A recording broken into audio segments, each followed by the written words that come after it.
Hello everyone, welcome to study Shri. देखिए, भारतीय भूगोल के जो महत्वपूर्ण क्वेश्चन होंगे जो कि सारे एग्जामों के लिए काफ़ी इंपॉर्टेंट हैं, उनको डिस्कस हम करेंगे। ठीक है, और ये जो है कि वीडियो को आप लोग देखा कीजिए, और जो लोग नहीं देख पाते हैं तो कम से कम अपने दोस्तों को शेयर कर दीजिए कि वो लोग देख लें। ठीक है, क्षेत्रफल की दृष्टि से देश के 4 सबसे बड़े राज्यों का सही क्रम है: राजस्थान, मध्य प्रदेश, महाराष्ट्र, उत्तर प्रदेश। मध्य प्रदेश, महाराष्ट्र, राजस्थान, उत्तर प्रदेश, महाराष्ट्र, राजस्थान, मध्य प्रदेश, बिहार, मध्य प्रदेश, राजस्थान, महाराष्ट्र, उत्तर प्रदेश। देखिए, क्वेश्चन क्या कह रहा है कि क्षेत्रफल की दृष्टि से देश के 4 सबसे बड़े राज्यों का सही क्रम पूछा जा रहा है। ठीक है, कि भारत में जो 4 सबसे बड़े राज्य हैं वो कौन कौन हैं। तो देखिए, भारत में जो सबसे बड़े राज्य हैं कौन कौन है, तो पहला नंबर पे सबसे बड़ा राजस्थान है। ठीक है, दूसरे नंबर पे कौन आता है, तो मध्य प्रदेश आता है। तीसरे नंबर पे महाराष्ट्र आता है, एंड चौथे नंबर पे चौथा बड़ा राज्य जो है कि उत्तर प्रदेश आता है। तो इसमें देखिए, पहला ऑप्शन दिया गया है कि राजस्थान, मध्य प्रदेश, महाराष्ट्र, उत्तर प्रदेश। तो ये वाला जो है कि आपका सही हो जाएगा। देखिए, राजस्थान का क्षेत्रफल की अगर हम बात करें तो राजस्थान का क्षेत्रफल क्या है, तो इसका क्षेत्रफल है 3,42,239 वर्ग किलोमीटर।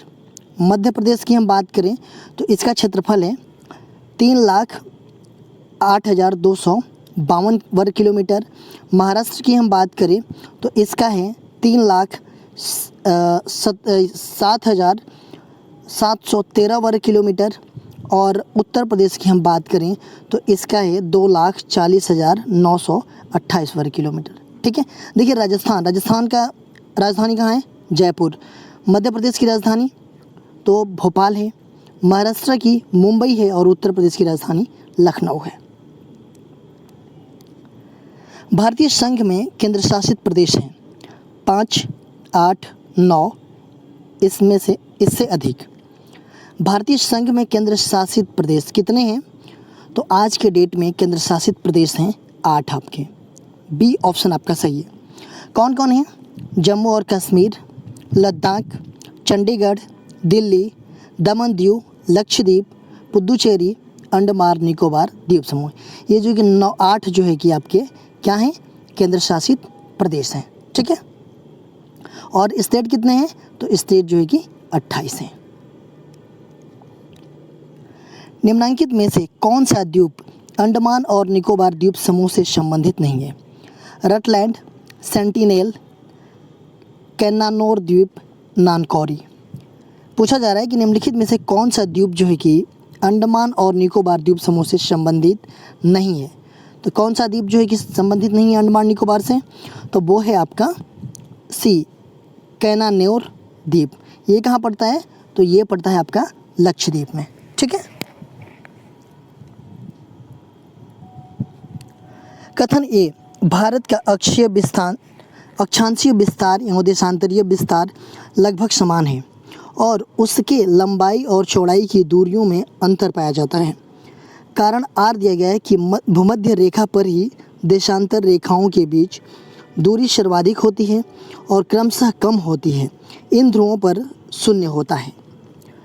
देखिए, इसमें से सही उत्तर का चुनाव करना है कि भारत का जो अक्षांशीय विस्तार है और देशांतरीय विस्तार ये लगभग समान है। अच्छा, अक्षांशीय विस्तार कितना है, तो अक्षांशीय विस्तार जो है कि 8 डिग्री 4 मिनट से लेकर के 37 डिग्री 6 मिनट तक ये उत्तरी अक्षांश है। ठीक है, अक्षांशीय विस्तार।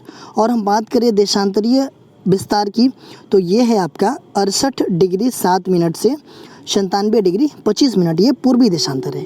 ठीक है, और इसके लंबाई और चौड़ाई की दूरियों में अंतर पाया जाता है। देखिए, अंतर पाया जाता है। देखिए, अगर हम बात करें उत्तर से दक्षिण का विस्तार तो ये है 3,214 किलोमीटर। ठीक है, अगर पूर्व से पश्चिम का विस्तार देखें तो ये है आपका 2,933 किलोमीटर। तो इसमें अंतर कितना हो गया, तो इसमें अंतर हो गया 281 किलोमीटर का। ठीक है, और दूसरा है कि भूमध्य रेखा पर ही देशांतर रेखाओं के बीच दूरी सर्वाधिक होती है और क्रमशः कम होती हुई ध्रुवों पर शून्य होती है। बिल्कुल सही है दोनों। ठीक है, ए और आर दोनों सही है, और जो है कि आर जो है कि ए का सही व्याख्या भी कर रहा है। तो इसमें हो जाएगा आपका ए ऑप्शन। ए और आर सही हैं और आर ए की सही व्याख्या करता है। ठीक है। आदम का पुल निम्नलिखित में से किन दो देशों के बीच है?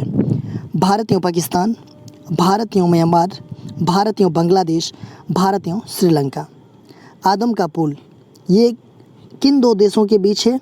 तो ये है आपका किन दो देशों के बीच? तो ये भारत और श्रीलंका के बीच है। डी ऑप्शन सही है।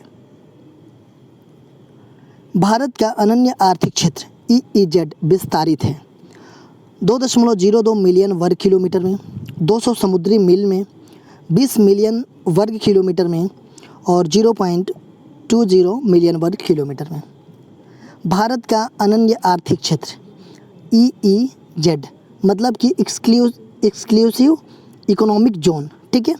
ये जो है कि विस्तारित है, तो ये विस्तारित है आपका 200 समुद्री मील में। देखिए अगर हम बात करें, ठीक है, और इस EEZ की, ठीक है, सबसे पहले तो देखिए भारत का जो मैप है, मान लीजिए कि इस टाइप का कुछ कटी छटी है। ठीक है। तो अगर किसी भी मतलब पूरे मैप के किनारे पे अगर इसको मिला दिया जाए ऐसे, ठीक है, तो इसको हम क्या बोलेंगे? तो इसको बोलते हैं आधार रेखा। ठीक है। आधार रेखा किसको बोलते हैं? तो आधार रेखा जो टेढ़े मेढ़े तट को मिलाने वाली काल्पनिक सीधी रेखा है, उसको हम क्या बोलते हैं? आधार रेखा बोलते हैं। ठीक है। अगर ये मिला दिए, ये आधार रेखा, आधार रेखा से 12 समुद्री मील, ठीक है, इसको क्या बोलते हैं हम? आधार रेखा से 12 समुद्री मील को तो ये प्रादेशिक जल सीमा बोलते हैं। ठीक है। ये कितनी होती है? तो ये 12 समुद्री मील होती है। उसके बाद से आधार रेखा से 24 समुद्री मील की हम बात करें तो ये क्या होता है? तो ये संलग्न क्षेत्र होता है या फिर अविच्छिन्न मंडल होता है। देखिए 12 समुद्री मील, उसके बाद से 24 समुद्री मील, ठीक है, उसके बाद से 200 समुद्री मील तक ये क्या होता है?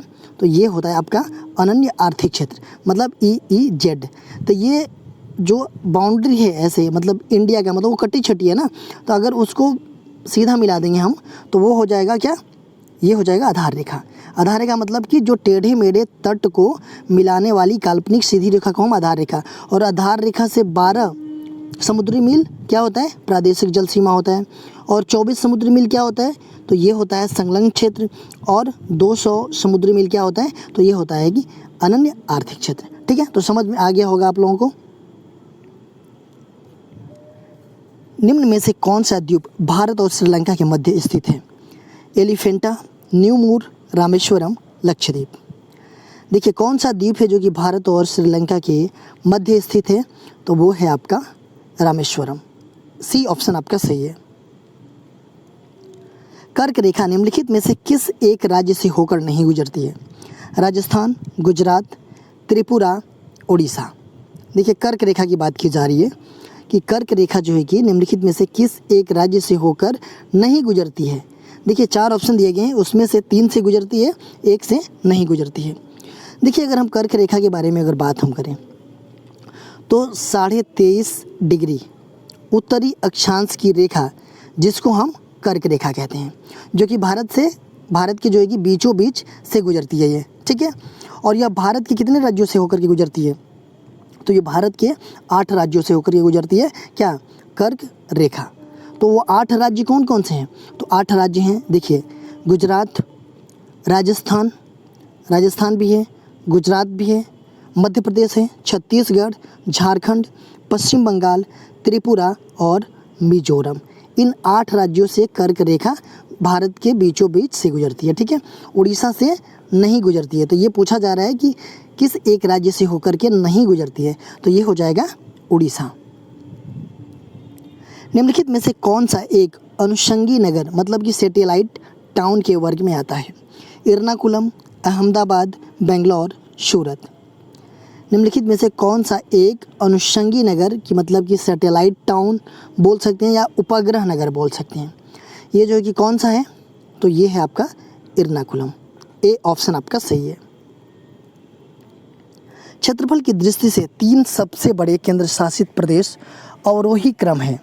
दिल्ली, पांडिचेरी, अंडमान और निकोबार द्वीप समूह, पांडिचेरी, अंडमान और निकोबार द्वीप समूह, अंडमान और निकोबार द्वीप समूह, Delhi, Pondicherry. And 4th option है कि अंडमान और निकोबार द्वीप समूह, पांडिचेरी, दिल्ली। देखिए पूछा जा रहा है कि क्षेत्रफल की दृष्टि से 3 सबसे बड़े केंद्र शासित प्रदेश, और वो भी क्या, अवरोही क्रम में पूछा जा रहा है। देखिए अवरोही क्रम क्या होता है? अवरोही क्रम मतलब कि घटते क्रम है, और आरोही क्रम मतलब होता है बढ़ते क्रम। तो ये पूछा जा रहा है कि आपका घटते क्रम पूछा जा रहा है, ठीक है, जो कि आपके क्षेत्रफल की दृष्टि से जो केंद्र शासित प्रदेश है, जो बड़े केंद्र शासित प्रदेश हैं। तो अगर घटते क्रम में हम बात करेंगे तो देखिए पहले आ जाएगा अंडमान निकोबार। इसका जो है कि एरिया क्या है, 8,249 वर्ग किलोमीटर, ये हो जाएगा अंडमान निकोबार।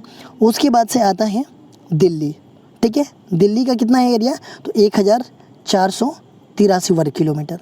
और आता है पांडिचेरी, पांडिचेरी का 490 है। तो ये कौन सा हो जाएगा, अंडमान निकोबार, दिल्ली और पांडिचेरी। तो ये हो जाएगा आपका सी ऑप्शन, ठीक है।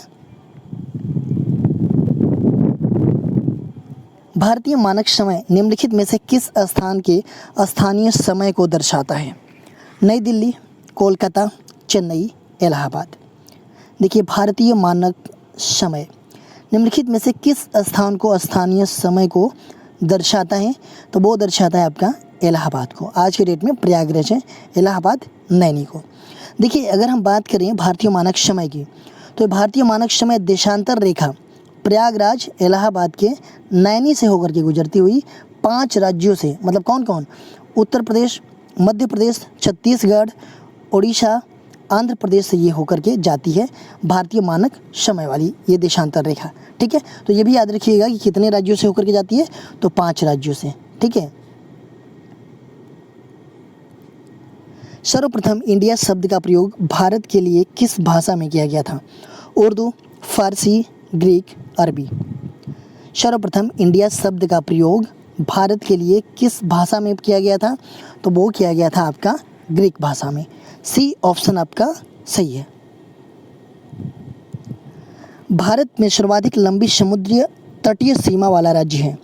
आंध्र प्रदेश, गुजरात, महाराष्ट्र, ओडिशा। भारत में सर्वाधिक लंबी समुद्र तटीय सीमा वाला राज्य कौन सा है? देखिए अगर हम बात करें समुद्र तटीय सीमा वाले राज्य, तो टोटल जो है कि कितने हैं, 9 राज्य जो है कि समुद्र से तटीय बनाते हैं, मतलब समुद्र से लगे हुए हैं 9 राज्य, और 4 केंद्र शासित प्रदेश लगे हुए हैं, ठीक है। जिसमें सबसे मतलब ज़्यादा सीमा वाला, सबसे लंबी समुद्री सीमा वाला राज्य पूछा जा रहा है। तो सबसे लंबी समुद्री सीमा वाला राज्य कौन सा है? तो वो है आपका गुजरात। गुजरात जो है कि आपका 1,215 किलोमीटर की सीमा बनाता है समुद्र से। उसके बाद से हम बात करें अगर आंध्र प्रदेश की, तो आंध्र प्रदेश कितना बनाता है? तो ये बनाता है 974, महाराष्ट्र बनाता है आपका 653 और उड़ीसा बनाता है आपका 476, ठीक है। नवंबर 2000 में देश में गठित 3 नए राज्यों के गठन की तिथियों का सही समूह था। उत्तराखंड 1 नवंबर, झारखंड 9 नवंबर, छत्तीसगढ़ 15 नवंबर, छत्तीसगढ़ 1 नवंबर, उत्तराखंड 15 नवंबर, झारखंड 15 नवंबर, छत्तीसगढ़ 1 नवंबर, उत्तराखंड 9 नवंबर, झारखंड 15 नवंबर, झारखंड 9 नवंबर, उत्तराखंड 1 नवंबर और छत्तीसगढ़ 15 नवंबर। देखिए बहुत ही इंपॉर्टेंट ये क्वेश्चन है, ठीक है, बहुत सारे एग्जामों में आज तक ये आ चुका है, ठीक है, कि नवंबर 2000 में 3 राज्यों का गठन हुआ था, उनका डेट जो है कि क्या क्या है, ठीक है। तो इन 3 राज्यों का गठन हुआ था, कौन कौन थे वो राज्य? तो वो छत्तीसगढ़ थे, उत्तराखंड और झारखंड थे। छत्तीसगढ़ का गठन हुआ था आपका कब? 1 नवंबर को। उत्तराखंड का गठन हुआ था कब? तो 9 नवंबर को। और झारखंड का गठन हुआ था आपका कब? तो ये 15 नवंबर को, ठीक है। छत्तीसगढ़ का गठन 1 नवंबर, उत्तराखंड का गठन 9 नवंबर, झारखंड का गठन 15 नवंबर। ये बहुत इंपॉर्टेंट क्वेश्चन है, ठीक है। तो सी ऑप्शन आपका सही है। क्षेत्रफल की दृष्टि से देश का सबसे बड़ा राज्य? मध्य प्रदेश, उत्तर प्रदेश, राजस्थान, बिहार। देखिए क्षेत्रफल की दृष्टि से अगर देखा जाए तो देश का सबसे बड़ा राज्य कौन सा है? तो सबसे बड़ा राज्य आता है राजस्थान। उसके बाद क्षेत्रफल की दृष्टि से आता है आपका मध्य प्रदेश, उसके बाद महाराष्ट्र आता है, उसके बाद आपका यूपी आता है, ठीक है। तो अगर 4 बड़े राज्यों के नाम भी पूछे तो आप लोग ये राजस्थान, मध्य प्रदेश, महाराष्ट्र, यूपी। मरकत द्वीप एमराल्ड आइलैंड के नाम से प्रसिद्ध है। लक्षद्वीप, अंडमान निकोबार द्वीप, दमन एवं द्वीप, न्यू मूर द्वीप, मरकत द्वीप या एमराल्ड आइलैंड के नाम से कौन सा प्रसिद्ध है? तो वो प्रसिद्ध है आपका कौन सा? तो वो है आपका अंडमान निकोबार द्वीप। बी ऑप्शन आपका सही है। भारतीय संघ में कुल कितने राज्य हैं? 22, 25, 28, 29। देखिए भारतीय संघ में कुल कितने राज्य हैं? तो कुल जो है कि हमारे 28 राज्य हैं और 8 जो है कि केंद्र शासित प्रदेश हैं। 8 केंद्र शासित प्रदेश कौन कौन से हैं? तो ये हैं आपके दादर नगर, ये कौन कौन है आप लोग कमेंट बॉक्स में बताइए पहले, ठीक है, क्योंकि मैं ऑलरेडी पहले बताया हूँ, ठीक है। देखिए पहले थे कितने? 9 और आज के डेट में 8 हैं। तो जो दादर नगर हवेली थे और दमन द्वीप थे वो एक में विलय कर दिए गए। कब? तो 26 जनवरी 2020 को, ठीक है। आप लोग कमेंट बॉक्स में मुझे बताइएगा कि 8 केंद्र शासित प्रदेश कौन कौन है। पहले मैं ऑलरेडी वीडियो में बता रखा हूँ, ठीक है। अगर जिन लोगों ने फिर याद नहीं हुआ हो तो जाकर के फिर से देखिएगा वो। निम्नलिखित में कौन सा भारतीय राज्य म्यांमार देश की सीमा पर स्थित नहीं है? मणिपुर, अरुणाचल प्रदेश, नागालैंड, त्रिपुरा। निम्नलिखित में से कौन सा भारतीय राज्य म्यांमार देश की सीमा पर स्थित नहीं है? अच्छा ये बताइए म्यांमार देश की सीमा कौन कौन राज्य बनाते हैं हमारे ये भारत के? कौन कौन बनाते हैं? तो ये बनाते हैं अरुणाचल प्रदेश, नागालैंड, मिजोरम और मणिपुर। कौन कौन? अरुणाचल प्रदेश, नागालैंड, मिजोरम और मणिपुर। त्रिपुरा जो है कि म्यांमार देश से सीमा नहीं बनाता है। तो ये हो जाएगा आपका डी ऑप्शन। कोचीन का जुड़वा नगर निम्नलिखित में से है? अलेपी, तिरुवनंतपुरम, अलवाई, एर्नाकुलम। कोचीन का जुड़वा नगर निम्नलिखित में से कौन सा है? तो वो है आपका एर्नाकुलम। डी ऑप्शन आपका सही है। क्षेत्रफल की दृष्टि से देश के 3 सबसे छोटे राज्य का आरोही क्रम है? त्रिपुरा, सिक्किम, गोवा। गोवा, सिक्किम, त्रिपुरा, सिक्किम, त्रिपुरा, गोवा, गोवा, त्रिपुरा, सिक्किम। देखिए क्षेत्रफल की दृष्टि से देश के 3 सबसे छोटे राज्य का ये आरोही क्रम पूछा जा रहा है। देखिए बड़े राज्यों का तो हम लोगों ने देख लिया, अभी छोटे राज्य का पूछा जा रहा है आरोही। आरोही का मतलब होता है बढ़ते क्रम, अवरोही का मतलब होता है घटते क्रम। तो ये पूछा जा रहा है आरोही क्रम मतलब कि बढ़ते क्रम में, ठीक है। तो देखिए अगर हम बात करें सबसे छोटा राज्य गोवा है, ठीक है, उसके बाद से सिक्किम आता है, उसके बाद से त्रिपुरा आता है। गोवा का एरिया अगर हम बात करें 3702 है, सिक्किम की एरिया 7096 है और त्रिपुरा का एरिया जो है कि है 10,486 है, ठीक है। ये जो है कि इनका एरिया है। तो पूछा जा रहा है आरोही में, तो इसका मतलब कि बढ़ते क्रम में, तो ये हो जाएगा बी। देखिए आप लोग हमें इंस्टाग्राम पे भी फॉलो कर सकते हैं। इंस्टाग्राम पे हमारी आईडी है श्रीविदश्री25, फेसबुक पे एक मेरा पेज है श्रीविदश्री के नाम से और फेसबुक पे एक मेरा ग्रुप है UPPCS 2022 और ये टेलीग्राम का लिंक है। इन सब सारे जगहों पे कनेक्ट हो जाइए। इन सब सारे जगहों पे स्टडी से रिलेटेड चीज़ें पोस्ट की जाती है जिससे आप लोगों को फ़ायदा पहुंच सकता है। देखिए वीडियो अच्छी लगती है तो आप लोग लाइक किया कीजिए, कमेंट्स किया कीजिए, अपने दोस्तों में शेयर किया कीजिए। अगर वीडियो अच्छी नहीं लगती है तो आप लोग डिसलाइक कर दिया कीजिए और कमेंट बॉक्स में मुझे बताइए कि डिसलाइक क्यों किया। वीडियो देखने के लिए धन्यवाद।